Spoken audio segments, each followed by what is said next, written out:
My name I is agree. Renata, We need to and I focus was on the key 33 years performance old the morning indicators. my brother stood Yes, in front of our prioritizing entire is extended essential. family and told them I had chosen to leave. He said it simply the way you'd announce a weather change. Renata made her choice. She walked away from this family. We respected that and we moved on. I hadn't walked away. I had been pushed, quietly, systematically, over the course of about 4 years, until there was no space left for me at any table they sat around. But I didn't correct him that morning. I didn't make a scene. I sat in the back row of a notary's conference room in a building I'd driven 4 hours to reach, and I folded my hands in my lap and I waited. What my brother didn't know, what none of them knew, was that our grandfather had been a methodical man. He kept records the way other people kept grudges, carefully, completely, and for a very long time. There was an envelope. I knew it existed. I had never opened it. I didn't need to. The notary would do that part. Welcome back to Hidden Family Revenge, where quiet people let the paperwork speak louder than they ever could. If this story sounds like something you needed to hear today, hit subscribe and drop a comment. I read every single one. I grew up in a family that had land before it had money. That's the only way I know how to say it. The Vasquez side of my family, my mother's people, had owned the same 218 acres of farmland in central New Mexico since before my mother was born. It wasn't glamorous land. It was dry, mostly flat, interrupted by a creek that ran reliably for maybe 6 months out of the year and trickled or disappeared entirely for the other 6. There were 2 structures on it. The main house, which my grandfather had built with his brother in the early 70s, and a smaller outbuilding that had been used at various points as a workshop, a storage shed, and during a summer I was about 9 years old, a makeshift classroom when my grandfather decided that my cousin Marcus and I needed to learn how to keep financial records before we were allowed to spend another summer watching television. That was my grandfather, Edmundo Vasquez. Most people called him Eddie. He was a short man, maybe 5'7", with hands that looked like they had been borrowed from someone twice his size. He had worked the land himself until his late 60s, when his knees made that arrangement impossible, and then he had managed it, leased portions, maintained the water rights, kept every document in a fireproof cabinet in the back office that smelled permanently of cedar and motor oil. He had 2 children, my mother, Sylvia, and her brother, my uncle Rodrigo. And then there were the grandchildren, 6 of us in total, scattered across 2 states. I was the second oldest. My brother Daniel was the oldest by 4 years, and he had understood from a very young age that being the oldest grandson in a traditional family carried a certain implied weight. I want to be careful about how I describe Daniel, because the truth about him is more complicated than the version of events he would later present to the family. He was not a cruel person by nature.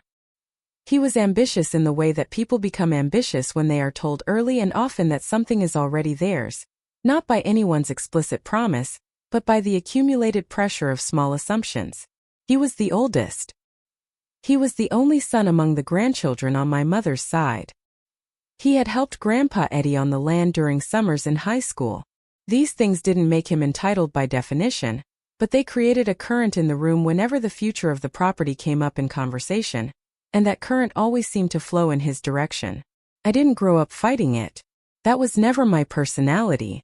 I was the one who sat in the workshop learning to read ledgers while Daniel was out on the tractor, and I was the one who asked Grandpa Eddie what a lien was at age 11, and why the water rights document was filed separately from the deed, and whether the property could be divided without losing its agricultural tax status. My grandfather answered every single question I ever asked him. He never seemed surprised that I was asking.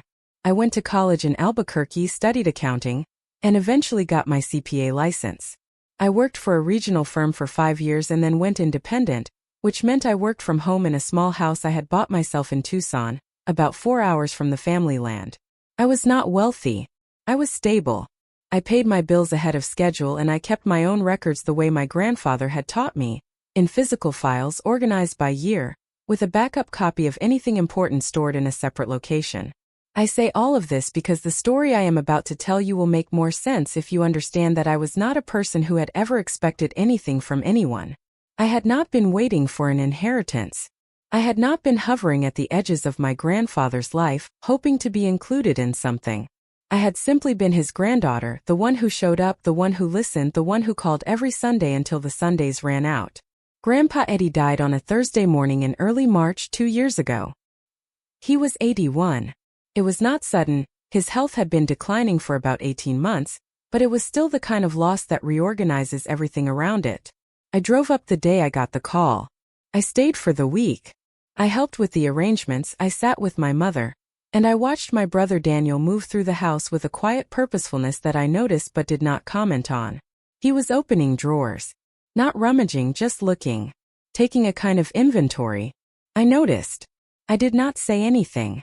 The funeral was attended by about 140 people, which felt right for a man who had lived as long and as openly as my grandfather had.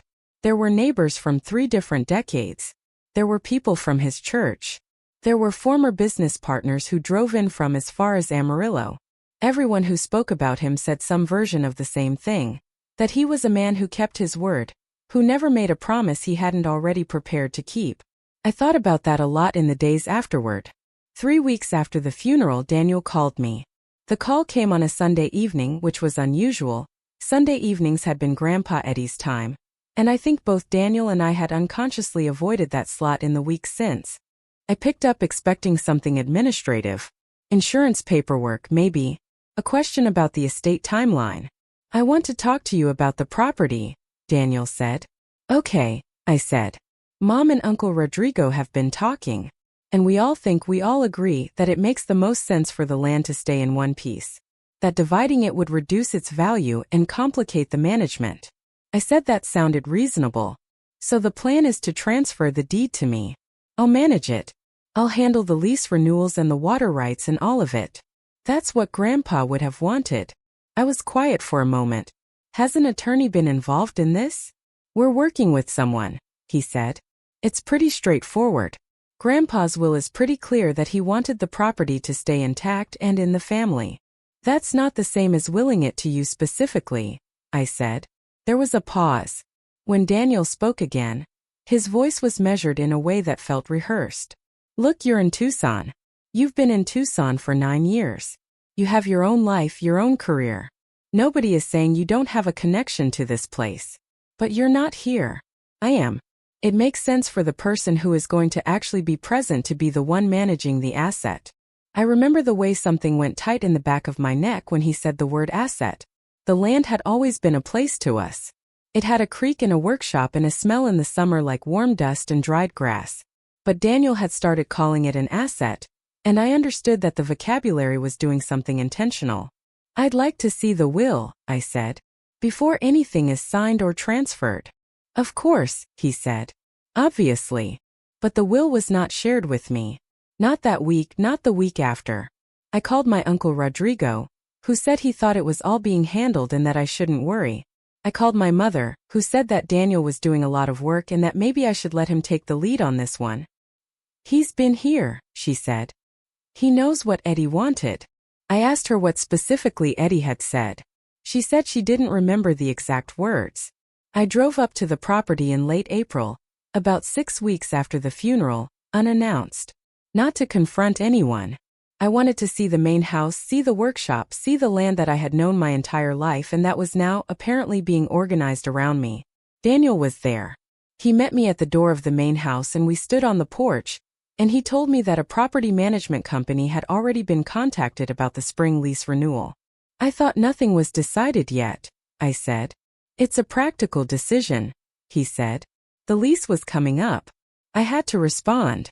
"Who authorized you to respond?" He looked at me with an expression that I can only describe as patient. The kind of patience that is actually a form of dismissal. "Renata, we're all family. This is a family decision.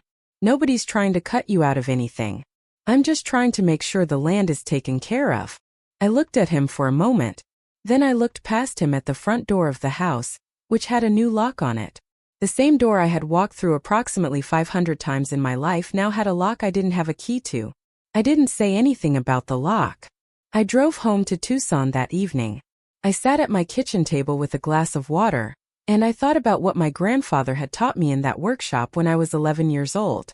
He had taught me that documents are patient. That a piece of paper filed correctly in the right place will outlast any argument, any assumption, any confident person who has decided to treat something as already settled. I thought about the conversations we'd had, the two of us, over the years on Sunday phone calls that had started when I was in college and never really stopped. He had never told me anything explicitly. He wasn't that kind of man. But there were things he had said, small things, that had accumulated in my memory the way sediment accumulates at the bottom of a slow-moving river.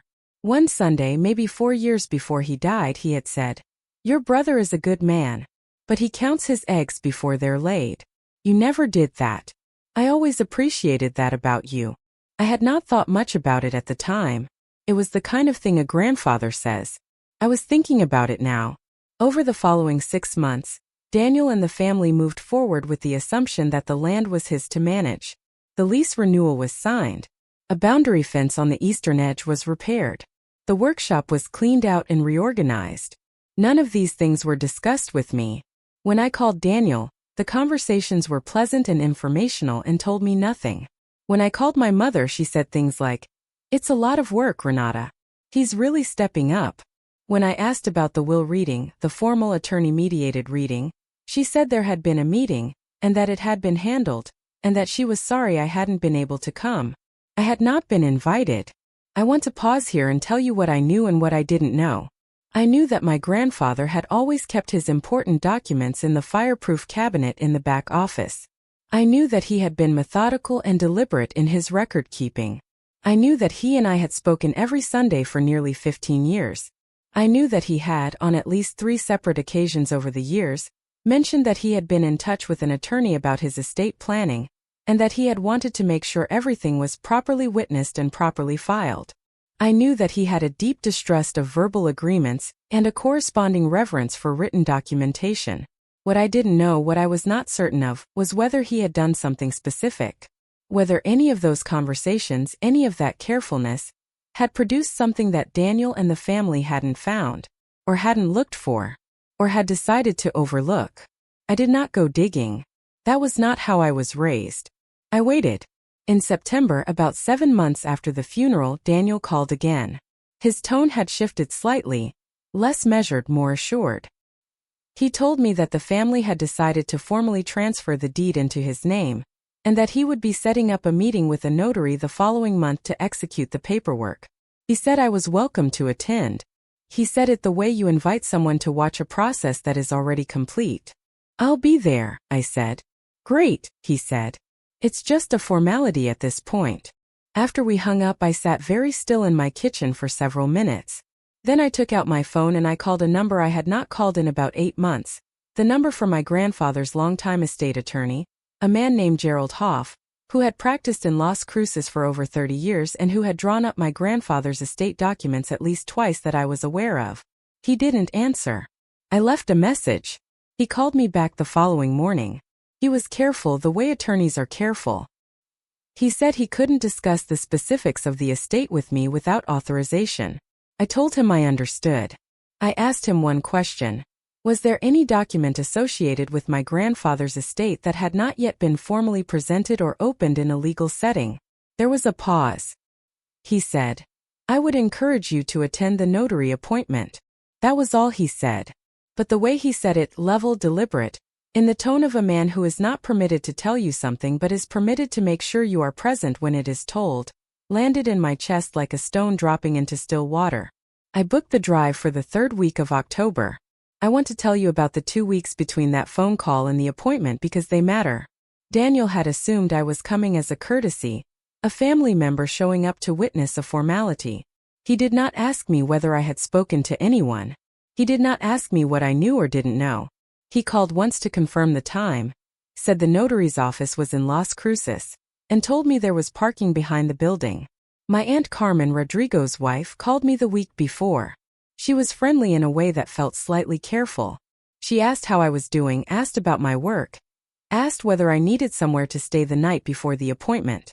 I said I would get a hotel. She said that was probably easier. Then she said very casually, "It'll be good to have this wrapped up.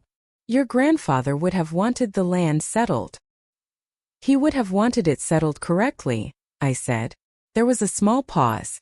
"Of course," she said. "That's what we all want." I drove up the night before and stayed in a hotel in Las Cruces. I had dinner by myself, went through some work files I had brought, and went to sleep earlier than I expected to. The thing about waiting for something you don't fully understand is that at some point the body gets tired of the uncertainty and simply shuts down. I was at the notary's office at 8:45 for a 9 o'clock appointment. Daniel arrived at 8:58 with my Uncle Rodrigo and Aunt Carmen. He nodded at me when he came in. I nodded back. We sat down. The notary, a woman named Patricia Medina, who looked to be in her mid-50s and had the particular stillness of someone who had witnessed a great many family moments and been moved by none of them, arranged her documents on the table and thanked everyone for coming. Gerald Hoff arrived at 9:02. He placed a briefcase on the table and sat down next to Patricia Medina. He did not look at me specifically, but when he sat down, something in the room changed. A very small atmospheric shift. The kind that most people in that room probably didn't register. Daniel did not register it. He had his hands folded on the table and was already wearing the expression of someone completing a task. Patricia Medina began with the standard items: confirmation of identities, the date, the property address. She described the transaction, the transfer of deed from the estate of Edmundo Vasquez to Daniel Vasquez, as discussed and agreed upon by the family. She asked whether all parties were present. Daniel said yes. She looked at Gerald Hoff. Gerald Hoff said, "Before we proceed with the transfer, there is one additional item from the estate that requires formal presentation. Per my client's instructions, this item was to be opened in the presence of all named parties and a licensed notary. I believe all named parties are present." Daniel's chin came up about 1/4 of an inch. It was a small movement. The kind of movement that happens when someone's body registers something their brain hasn't caught up to yet. "What additional item?" he asked. Gerald Hoff reached into his briefcase and produced a white envelope. It was sealed. On the front, in my grandfather's handwriting, that precise, upright handwriting I had seen on every Sunday call birthday card since I was 7 years old, were the words, "Final document. To be opened at notary appointment only." The air in the room went completely flat. Like the moment before a weather system arrives. Not the storm, but the absence of everything that was there before it. My Uncle Rodrigo leaned forward slightly. My Aunt Carmen's hands, which had been resting on the table, moved into her lap. Daniel said nothing. He was looking at the envelope with an expression I had never seen on his face before. A tightening around the eyes, a slight slackening at the jaw. Something had gone still in him, and I think he didn't yet know why. I had known. From the moment Gerald Hoff said the word named parties, I had known. My grandfather had known how this would go. He had known Daniel. He had known the current in the room. And he had prepared for it the way he prepared for everything. In writing, witnessed, filed, and sealed until the right moment. Patricia Medina looked at Gerald Hoff. "Do you wish to proceed?" "That is the instruction," he said. She nodded. She picked up a small letter opener from the edge of her desk. She slit the top of the envelope cleanly, the way you open something you have been asked to open, without ceremony and without hesitation. She removed 2 folded pages. She unfolded them and placed them flat on the table.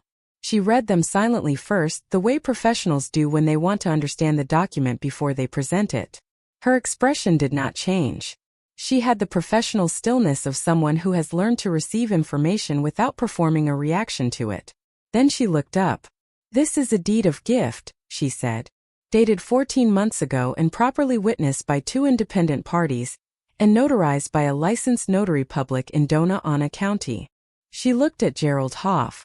"This is an order?" "It has been verified," he said. She looked back at the document. The property described is the eastern 42 acres of the Vasquez parcel, including the main house and all structures thereon, currently recorded under the estate of Edmundo Vasquez. She paused. "The named recipient is Renata Vasquez." My brother did not move. My Aunt Carmen's hands came back to the table. My Uncle Rodrigo sat back in his chair so slowly it looked involuntary, like something draining out of him. Patricia Medina continued.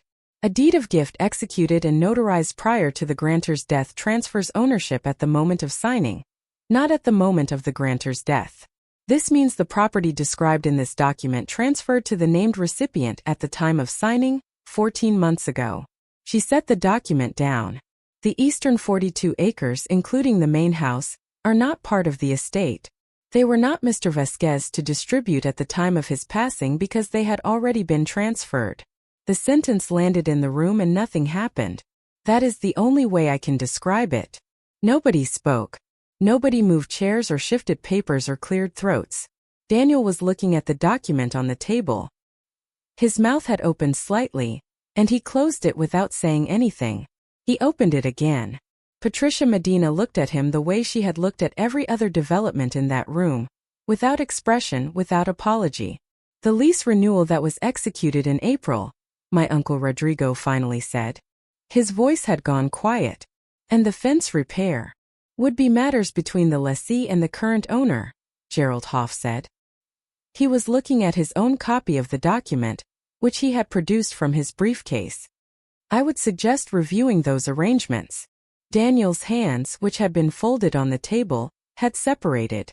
They were flat on the table now, palms down, like someone steadying themselves on an unsteady surface. He looked up at me. I looked back at him. I did not say anything. There was nothing to say that the document had not already said better than I could have. After a moment he said, "She knew about this?" "It was addressed to the room generally," Gerald Hoff said. "My client's instructions do not speak to what Ms. Vasquez knew or didn't know. The document is the document." "But this," Daniel started. He stopped. He started again. "This was never discussed.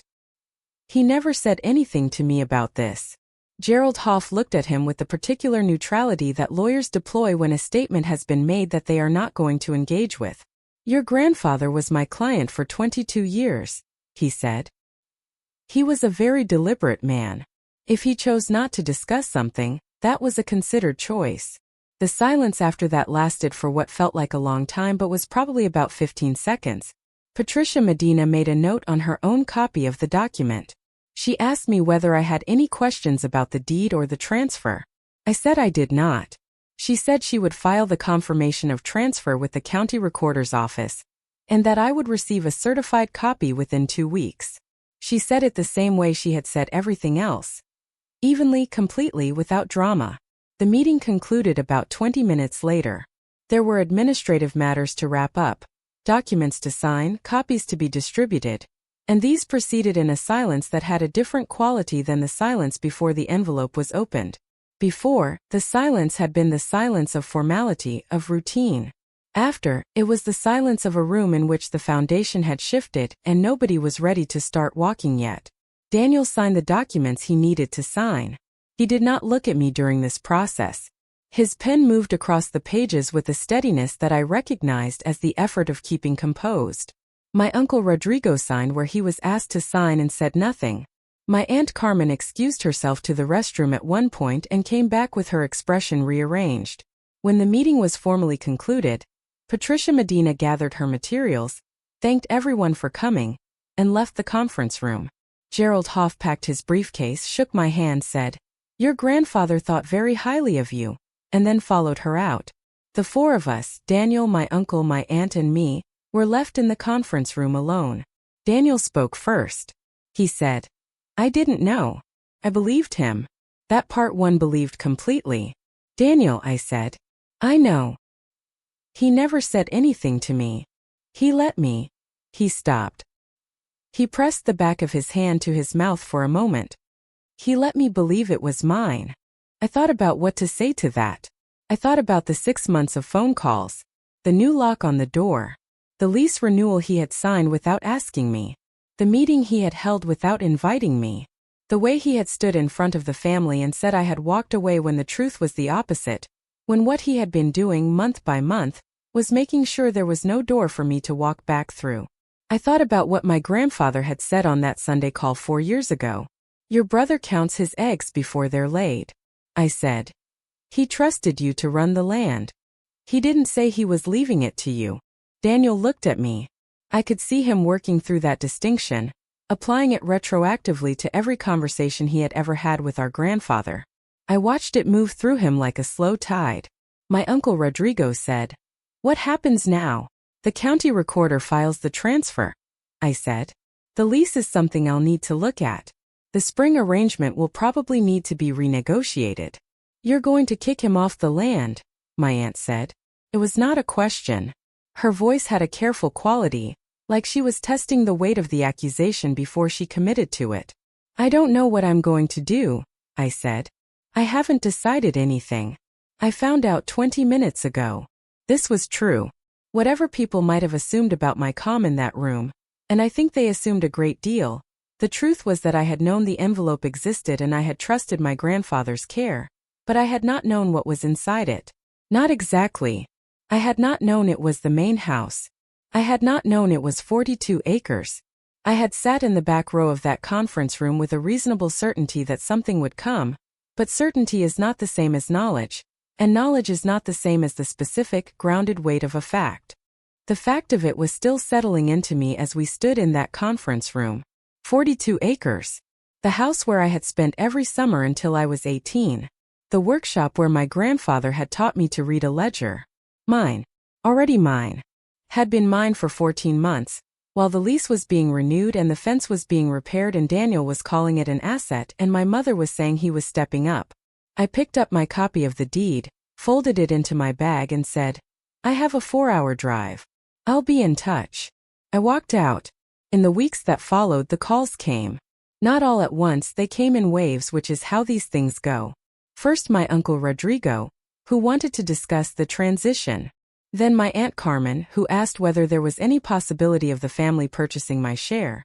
Which was not a share, it was the whole thing, but I didn't correct her. Then my mother, who called on a Sunday evening, which was the first Sunday call I had received from her side of the family since my grandfather died. She said, I didn't know about any of this, Renata. I believe you, I said. Your grandfather never said anything to me. Not directly.